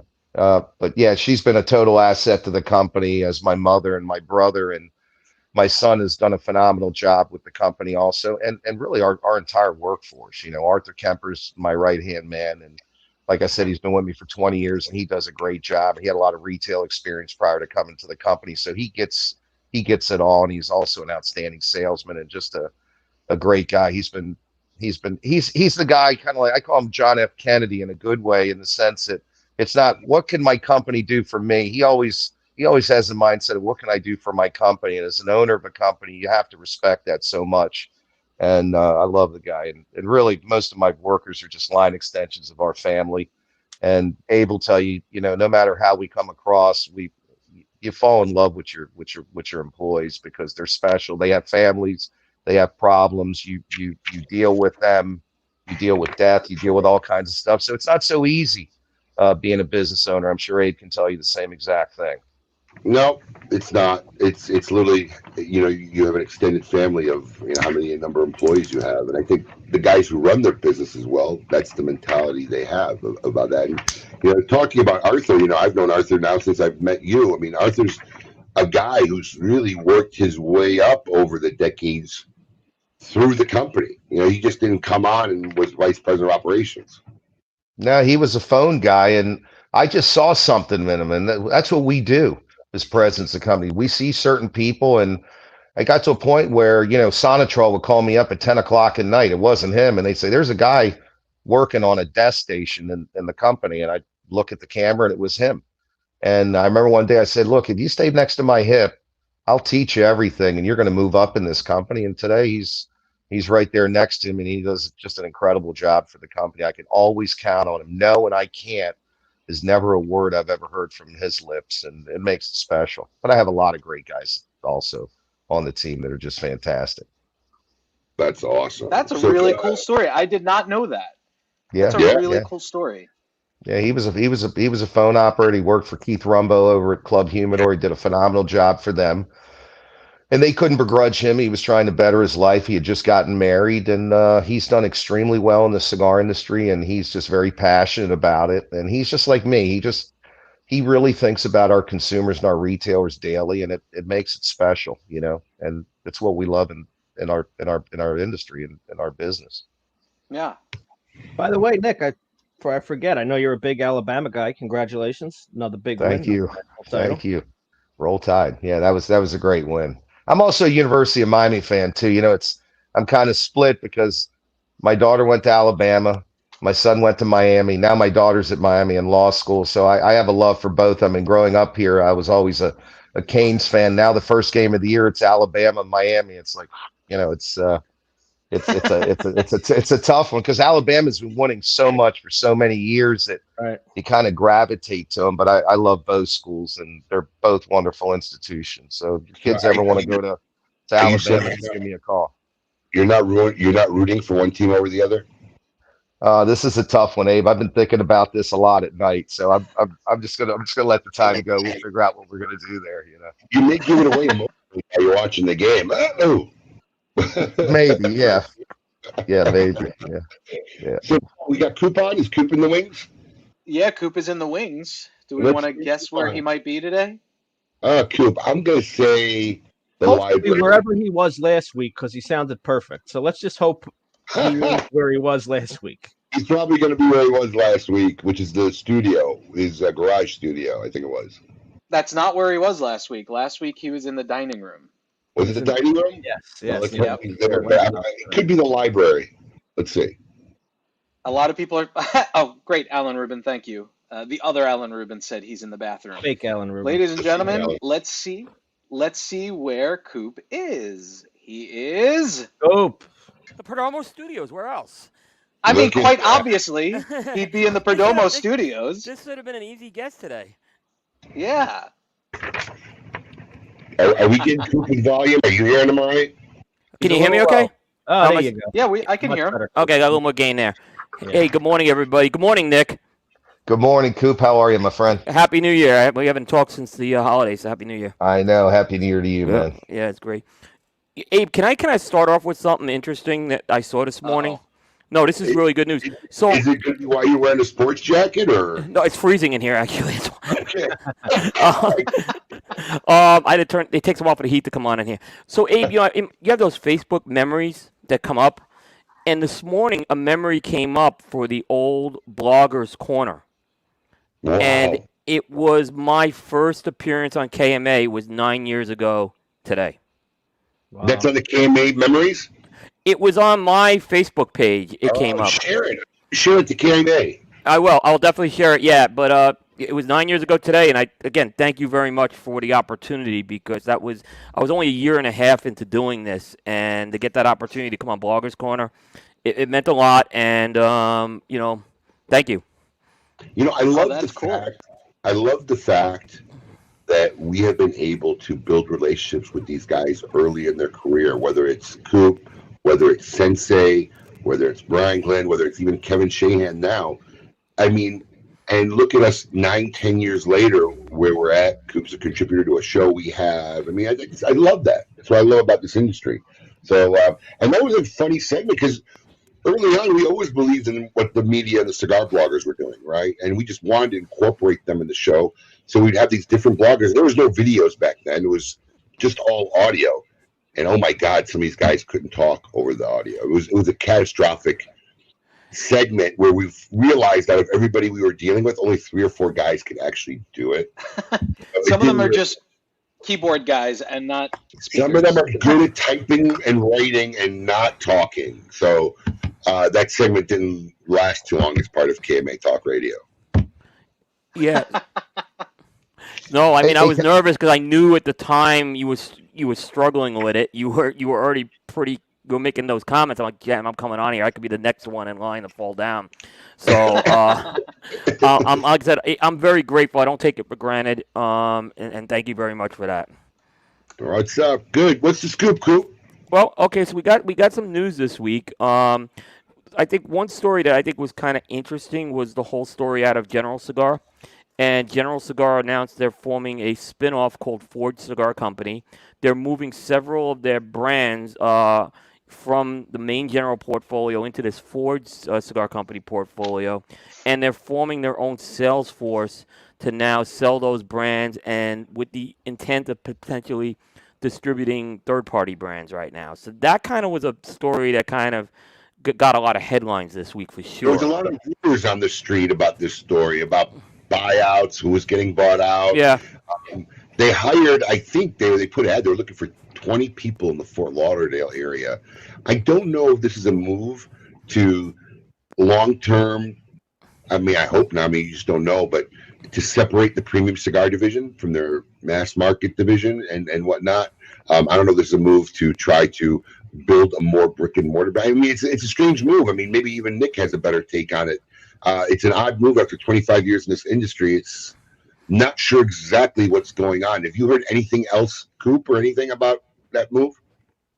It's interesting because General's kind of always been enamored with this concept of having like another specialty sales team. In business, in companies that deal with different brands, it's not unusual to have sales reps represent specialty brands. That's not like I deal with that in my day job. So there's a sales rep for brand A, sales rep for brand B. What I think is a little different about this is it is the cigar industry, so it's a smaller thing. You're gonna have 2 sales reps essentially calling on the same customer right now, and not have one face. At least that's how it's looking like on the surface. I could be wrong like that, and that's not a good thing if you're going to have that. And I've seen this happen. What Ventura tried to do this a couple of years ago. It didn't work out well because retailers didn't like dealing with 2 faces. So now I'm kind of just wondering what this is going to mean and how I think it's going to come down to how they execute on it, more or less. It'd be interesting to see how it falls out. Yeah, I think it's definitely worth watching. For sure, because the General did try this a couple years ago with the Foundry piece, and it didn't really work out at the time. But they are investing. I thought it was interesting that they're investing money in salespeople right now, boots on the ground people, as opposed to people working on Zoom. And Nick was talking about that point earlier. I think it's extremely important. Now, I know I'm dealing with this on my day job. I need to be face to face with people right now. If you're in sales, you need to be face to face. Zoom can only do so much. So I think it's a very interesting move that they're investing that way. It's going to come down to how to execute on it right now. I disagree with you, Coop. You and I are in similar businesses. We're in kind of similar businesses. The amount of times that I speak to an actual client of mine that's a long-term client, like face to face, But maybe it's different. But I don't travel to meet people in our industry, in the media buying industry. Paul doesn't travel to meet It's very us for rare. KMA. I don't even go there. Paul, the biggest thing I've missed in the last year is being able to go to a customer and walk the halls and get introduced to someone. Just walk the halls and have a conversation like that. And you were talking about it earlier, how basically people are on Zoom and they have to be watched, and then and you were talking about, I think it was Abe or Alex, how getting something done, you had to send an email and wait 15, 20 minutes as opposed to walking to someone's desk.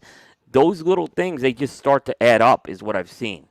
And I can see the cigar industry being very similar in a lot of ways, because this is such a face-to-face, people-to-people industry. I agree with that. I think that the cigar industry is unique in that space for sure. But if I don't know say your something, day job too well. Go ahead. If I could say something, I agree with Coop. Most of the cigar stores are owner operated, a lot of mom and pop family type businesses. So you really want to be face to face with them, because you build relationships with these guys. You can imagine, I've been selling cigars to Abe for 25 years. I couldn't imagine looking at him in a computer and trying to sell him something new and showing him by video. He needs to look, touch, and feel the product. And I think it's important to face to face. And if I could say something, I just want to say one big shout out to my friend Kurt in Norway, who's a big Perdomo fan. I just want to say, Kurt, thank you. He listens, and I know he's on the show right now. So I want to say, so everybody say hi to Kurt from Norway. Hey, Kurt. We shouted out Kurt in the beginning of the show because we were complaining how cold it was here, and then he said, "Hi from Norway." He's a good man. But I think the face to face and being able to see your consumer, a lot of times I'll sit in cigar lounges and I'll talk to guys and I'll say, well, what do you guys like? Sizes. One of the things was the 6x60.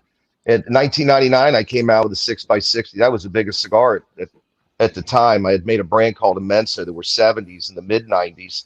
And a lot of guys were saying, we really like something in a 60 ring gauge format. I thought, it would last a little while. I have 62 pairs of rollers that are making 6x60s in 2021. I never thought that it would be so big, but Gordos and Super Toros, they're a big segment of the cigar industry. And I would never been able to do that if I didn't sit around talking to consumers and retailers face to face.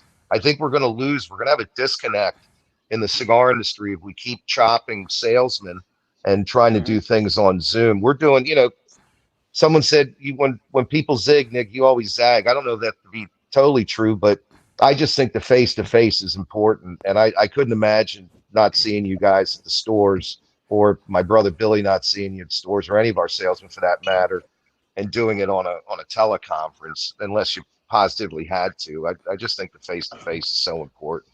I totally agree with that. Yeah, and another point I think that adds on to that, Abe, you mentioned this, you were talking about Nick and the product placement thing earlier. Very powerful story to see that live. I mean, we were on Nick's factory tour last year, and the factory tour wrapped up with that product placement and merchandising demonstration. You see that in person, you see that face to face. It's a very powerful story. And I don't know Zoom. Nick looks great on the camera right now, but in person, it's that much more of a powerful. It's like three-dimensional. It comes out when you're in person. Yeah. It does look great. Listen, before we go on to your next scoop, I want to ask Nick, because this had come up during COVID, and now that I got Nick on, he just mentioned it, reminded me.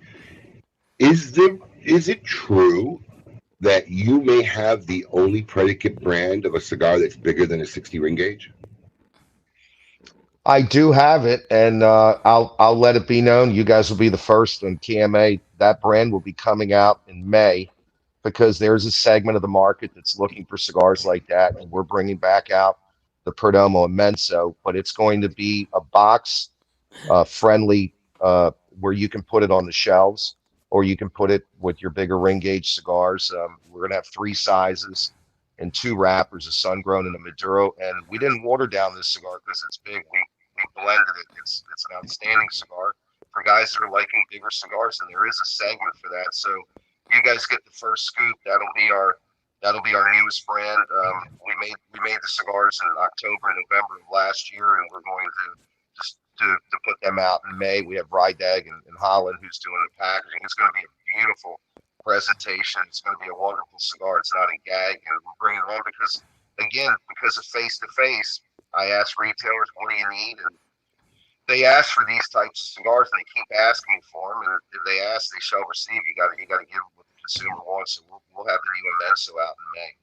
I just want to clarify that totally was not planned. I didn't mean to outscoop the coop. No, I was gonna tell Coop that too. But now I got Arthur who's pissed at me now. But I figure what the hell. Coop's writing the article right now. No, I know I asked Nick about the Immenso a few times because it was a great cigar. I'm really happy to see that coming back. So that's great. But I think that's the only cigar that's bigger than a 60 ring age that falls prior to the predicate date. So I think that's kind of a cool little tidbit because I can't think of any other ones.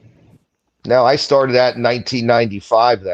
That cigar, and I made it really good. It was just big, and it's expensive for us to make because it takes so much filler. It takes almost 88 pounds of filler to make 1,000 cigars. A Robusto takes 30. So if you want to juxtapose both those, but you can't charge that much. So it's going to be a cigar that's going to retail between $7.75 to $9, which I think is going to be the best in the industry, and it's going to be a wonderful cigar, and we're excited about it.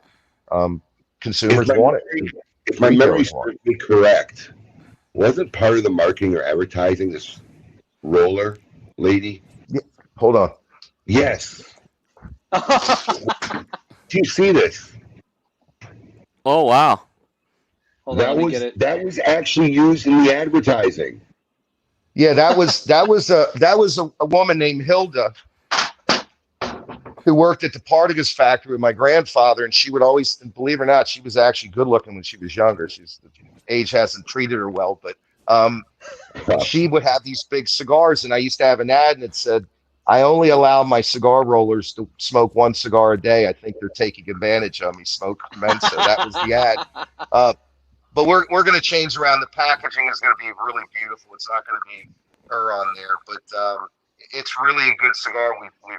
We've had a lot of testing on it. We've had a lot of people, a lot of our salesmen and some of my friends smoke it who like those types of cigars. Not particularly do I like them that big, but a lot of people do. And you got to give the consumer what they want. And a lot of retailers have been telling me it's a big seller for us. So we're going to get in the segment. Awesome. What else you got going on, Coop? There's a new Firecracker cigar coming out. Nick was a part of the Firecracker series last year with the Perdomo Firecracker. This year it's going to be Nick Malello. Wise Man Maduro is going to be the Firecracker. Those used to be those were primarily an exclusive of two guys, but in the last year or so, they've taken it national through United Cigars. So now you can start to find these cigars in other parts of the country right now. In fact, I was able to grab a box of Perdomo Firecrackers from Jeff this year. So you can get them, which is good. It makes it a little more accessible nationally. But that should be coming out around the June timeframe right now. And it's going to be the first Wise Man Maduro that's going to be in a rounded format in that short 3.5 by 50-inch Vitola. All right. Anything else going on? JC Newman has announced a new value line, the Havana Q.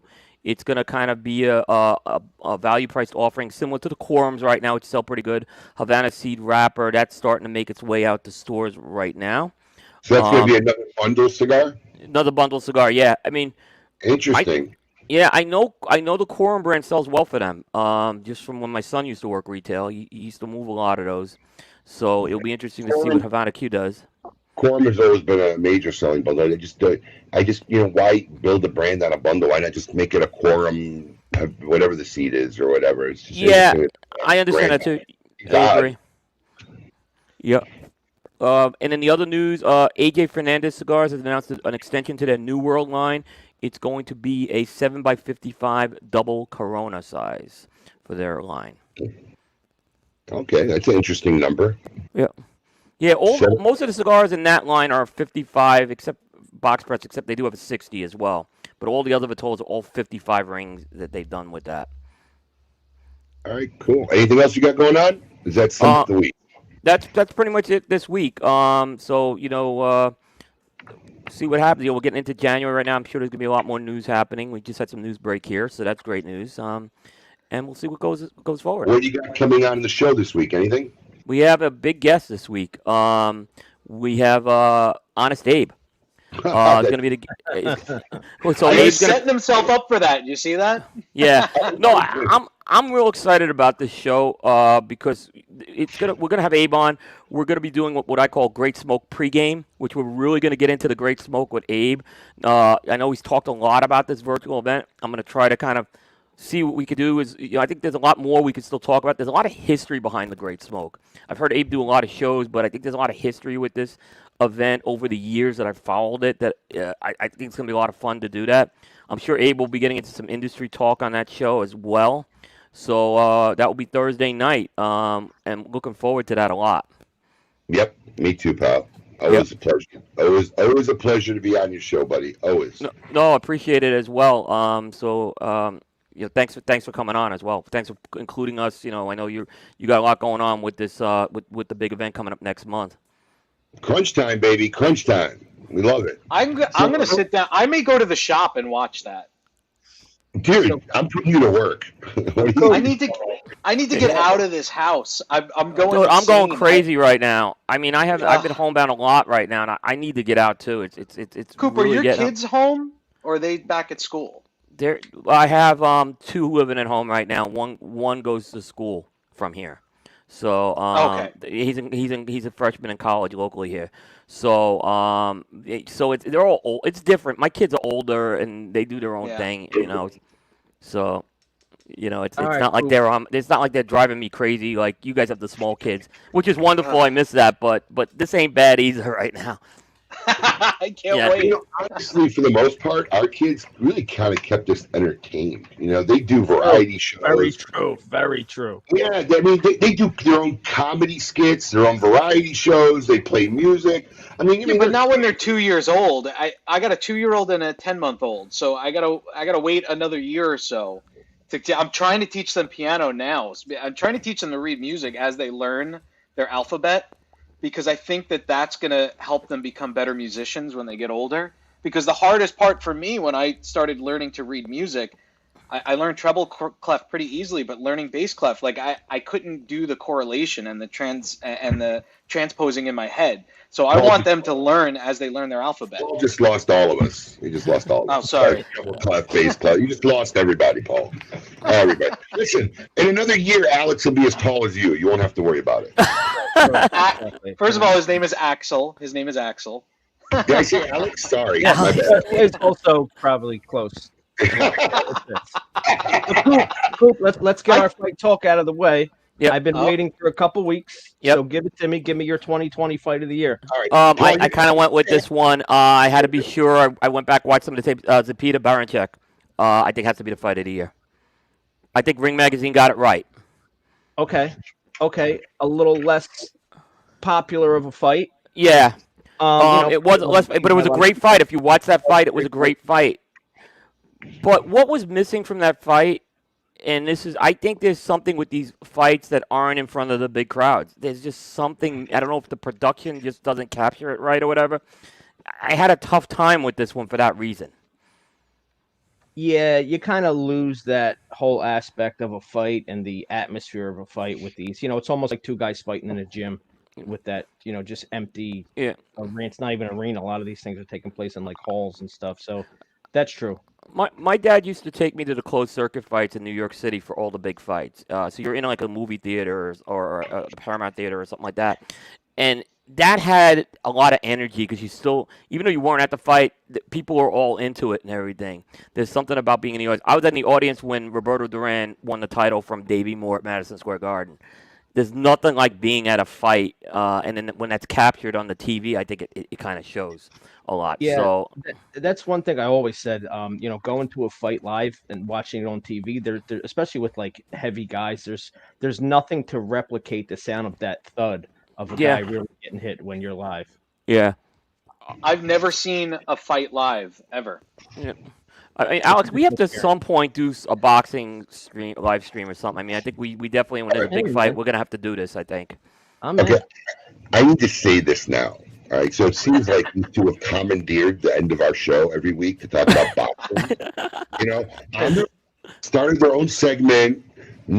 So Paul, next week I want a little graphic made you know, where it's like a little boxing bell, you know, it's ding, and I'm going to give them 90 seconds. They got 45 seconds each to get their boxing out of the way. I'm in. And the segment's done. As long as I don't have to be punch the producer and be the producer, I'm okay. I mean, it's become like their own thing. We've never discussed it. We never had it. We just hijacked the show. Take over the show at the end of the show. So if we're going to do this, let's do this right. Let's make a little segment. Let's make a quick intro. Let's get a little timer in the corner. 90 seconds. The bell rings. The segment's done. Yeah. So, all right. So we have, well, Nick, before we go to our insane asylum, Coop, do you have any questions for Nick while we got you on? Because sometimes you have something good that we overlook or forget during our show. Nick, you know, one thing that I think, you know, I know you were talking about ratings and you've had some great ratings this year, but do you feel like it's more important to have like the consistency? Like, I know there's a lot of criticism when the same cigars show up on lists every year, but that also is a good thing because it's kind of showing you as a brand producer, a manufacturer, a blender, that you're kind of doing something right. What's your opinion on that piece? Well, consistency is everything. I just wish some of the magazines would actually rate our cigars. Absolutely. You know, sometimes, and I don't know this to be true, but a lot of the consumers say, well, it's about advertising. If it is, that's a shame. It shouldn't be. It should be about being journalistically responsible. Yeah. And look, my tasting panel, I'll take over anybody's. I mean, we have over 300 years of smoking experience, and I'll take our consumers and our retailers input much more than 4 or 10 guys tasting hints of mushroom and butterscotch, which I've never tasted in a cigar. So it's what you like. I think that we hit it out of the park with a solid tobacco core of flavor. Being able to be blessed to be able to grow tobacco in Nicaragua, which in my personal opinion is the best tobacco in the world, bar none. And our consumers love our stuff, and our retailers love our stuff. One of the biggest things for me is I go to the trade show, and if Abe's there, he says, I want 10 of this, 10 of this, 10 of this. And a lot of times I'll have to go at the end. I'll go, Abe, would you like to try one? And to me, that's the nicest thing, because people trust in you. It's like the new Perdomo Reserve 10th anniversary. For 3 months, none of our salesmen had a sample. None of them had ever smoked it, because my dad always said, don't smoke your own stash. I wanted to make sure we could get it out to our retailers. And we hit a 1,000. I mean, nobody said no. Everybody bought into the product. We sold a ton of it. We actually gave credits to our salesmen, because a lot of them actually bought the products from the retail store so they could try them. And I was doing something with Cigar Dojo, and Eric said, Nick, you only gave me one of each. And I said, well, how about this? I know the owner. That's all I got, one of each. You know what I mean? So none of us, we didn't have any of the cigars, but it's nice when your retailers and your consumers trust you that much. And I think being in the industry for almost 3 decades, that trust factor is probably one of the most special things for me. And the best rating I can get is a consumer telling me you never smoked a bad Perdomo, or a retailer telling me I can always bring somebody to the Perdomo section, and I know it's going to perform to the way the consumer wants it to perform. To me, that's 100 rating every single time. Very true. Nick, you talked about your tasting panel, and when I was down on the factory tour last year, I think one of the greatest exercises I ever went through was a blind tasting. And this wasn't a unbanded cigar. We were blindfolded. We were all blindfolded and had to taste the cigar. I saw the pictures.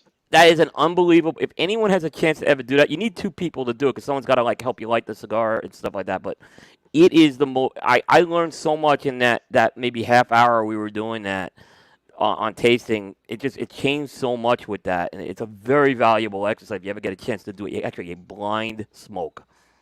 Well, I'm glad you mentioned that, Coop. We're actually on our new events in 2021. We're actually going to bring blindfolds. I'm totally honest. Oh, that's great. We're going to do tastings on some of the newer cigars, where people are going to be able to taste the cigars and not look at them, because the wrapper really doesn't tell you everything. Mm-hmm. It's like a pretty girl in a yellow dress. It doesn't mean she's not active. You know what I mean? You got to read the book, and not judge the cover. So I think it's going to be instrumental for guys to really learn how to taste cigars, and I think it's going to propel sales on some of the brands that we're going to show them, where it's going to pinpoint exactly what they like, and they'll be able to enjoy the product even more. So we do that. and we want to bring that experience onto our consumers at future Perdomo events in 2021. That's great news.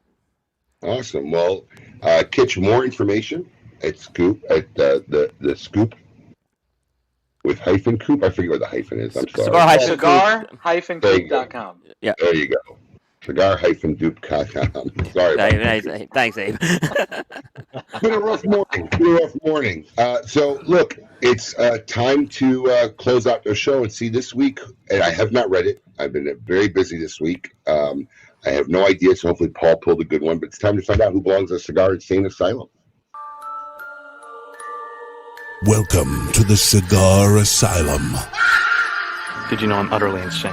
We all go a little mad sometimes. where logic and reason cease to exist.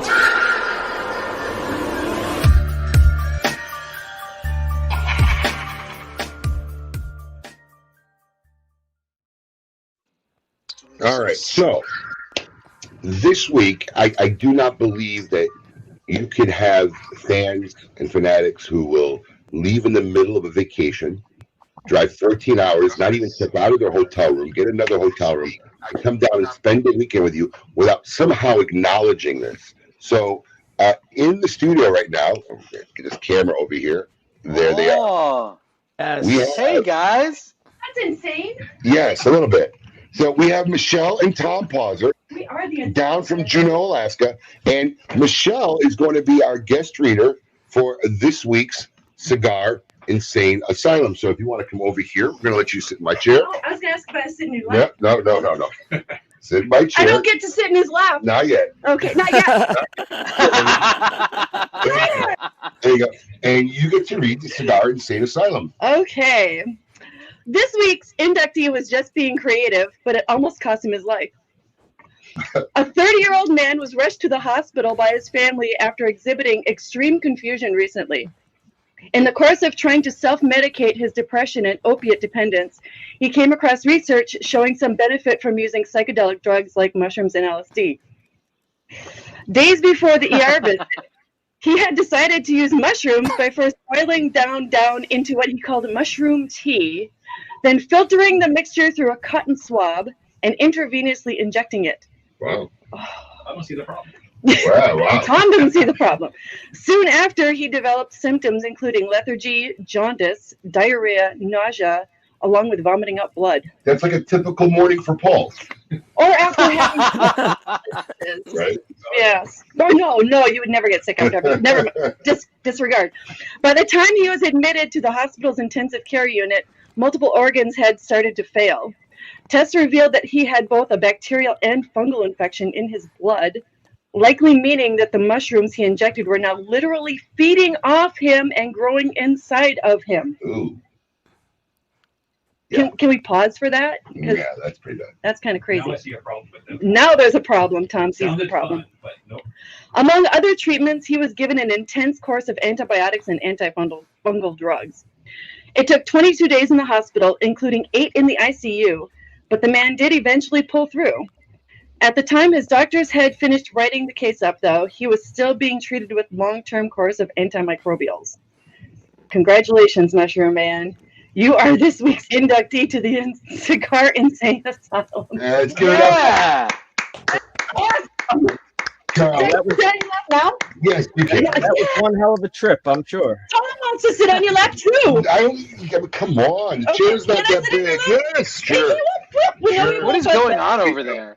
There we go. So these are our fanatic fans from Juneau, Alaska. Tom, Michelle Pauser. Awesome. Nick, thank you so much for taking part of taking time of your Saturday morning to come on KMA Talk Radio. You're always one of our favorite guests. Always got thank you for having us. Thank you for having me. I really appreciate it. Love having you on. Hopefully we won't go too long before we have you on again. Coop, as always, a pleasure, my friend. I will see you Thursday night. Yep. I'm looking forward to it. Oh, What's Coop's the in matter? town? Thanks for telling me. No, I'm seeing him on his show, you putz. Oh, yeah, that's right. Oh, yeah. This is the guy who produces our show. Meanwhile, I have the graphic right here.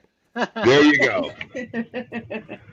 Meanwhile, next week, Hostos Fernandez. This should be an interesting show. Hosto Fernandez, who had long time been with Quesada Cigars, left the industry, and now is making cigars. It looks like he's got his factory. Is that right? Started his own factory. Yeah, he did. So, yeah, first-time guest on KMA. It should be a very interesting week. Everybody out there, have a great weekend. Tell them to keep it lit. Keep it lit!